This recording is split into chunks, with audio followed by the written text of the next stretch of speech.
ॐ प्रकाशम् अगज्योतिभव नमः।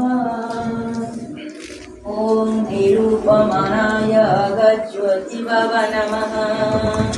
ॐ नित्याय शुद्धाय अगज्योतिभव नमः। ॐ नित्याय हरिय अगज्योतिभव नमः। ॐ निरञ्जनाय अगज्योतिभव नमः।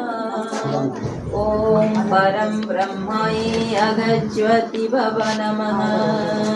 ॐ पापनाशनम् अगज्योतिभव नमः।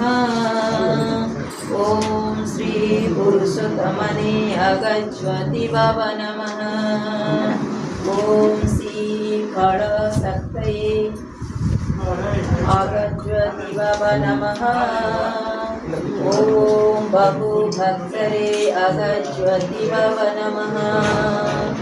ॐ ब्रह्मनिश्चये अगज्योतिभव नमः।